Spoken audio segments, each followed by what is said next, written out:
All right, Molly, I want to take this and bring it down to the small business perspective because a lot of the people who are watching today are small business owners, they're solopreneurs, freelancers, and let's take concepts like leadership, resiliency, like the things we're talking about today, the strategies and tactics. How could a small business owner's life and business be improved, be more successful with some of the ideas and strategies we're going to talk about today?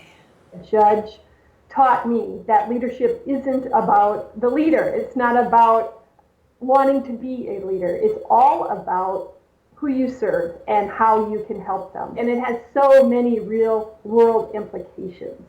So I want people to really embrace that mindset of service and not see it as something that's to do if you're sitting up in an ivory tower somewhere, but something that you roll up your sleeves and you do wherever you are in your business, in your life today. And so it really doesn't matter then, Molly, if you're, a small shop of one person or running a mid-sized firm or just making an impact in your community. If you're a leader, and those skills are going to translate regardless of where you are, correct? Exactly. Lead in your homes, lead in your community, and certainly lead in your workplace. I want to talk about, from the book, some of these keys to becoming a resilient leader. And I think where you left off in serving others is a perfect segue. So maybe we start there about serving others. What are some other, you shift the mindset, you say, okay, I'm going to be helpful, but are there some other keys to the concept of servicing others that can help somebody become a resilient leader?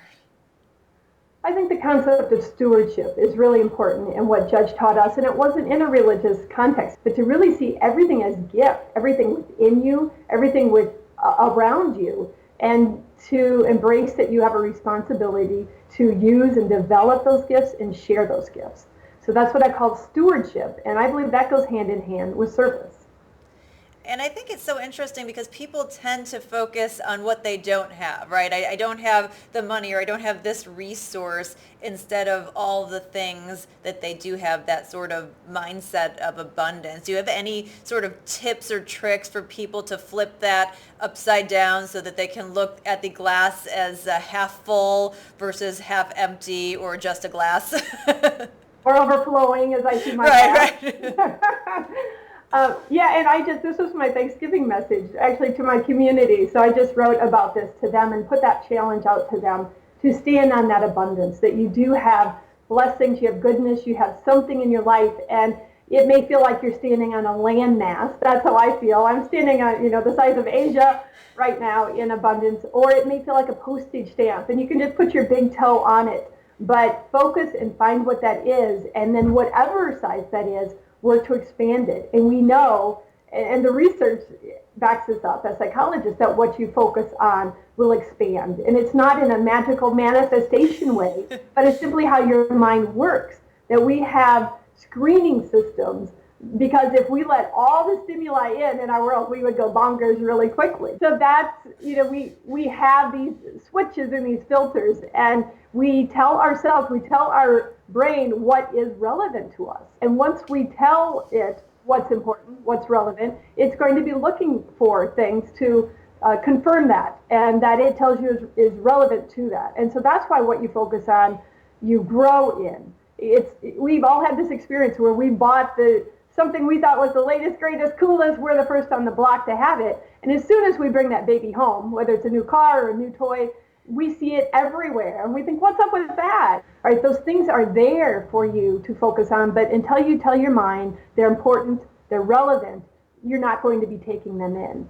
And so there is a lot of research behind that, what we often hear, that adage that what you focus on expands. And it is true.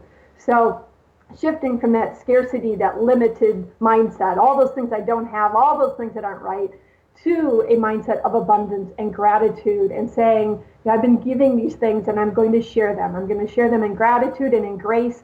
And I don't know where it's going to go, but I'm believing it is going to go somewhere that I can't even imagine, because goodness comes from that.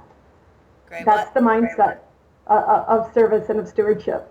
Excellent, excellent. All right, so next key of becoming a resilient leader is be more of the person that you're meant to be. What does that mean and how do we do it? We are made to serve others. We're made to contribute. It's what gives our life meaning. It's what gives us fulfillment. I'm not making this stuff up. I didn't do, the original design on us humans. I just help people work with their brain and with their body and not fight it and not against it. And so it's working with that design. It's growing your awareness of your unique talents and gifts and desires. And it's helping you identify what you're meant to do, how you're meant to make your biggest impact in this world and to continue to grow that. The way that I'm showing up in the world is very different than how my life's greatest mentor, Judge, showed up in the world. His was within the judiciary. He died one of the most, he still is to this day, one of the most cited federal judges in our American history. He was a legal scholar. And that's not what I do, but I'm showing up as Molly and doing what I do and supporting others in them fully showing up as themselves. And so I think there's kind of a macro global level of this, but then as a mentor, I think that this is so important to keep in mind that just as leading isn't about you, mentoring isn't about you. It's about supporting your students to become the best version of themselves.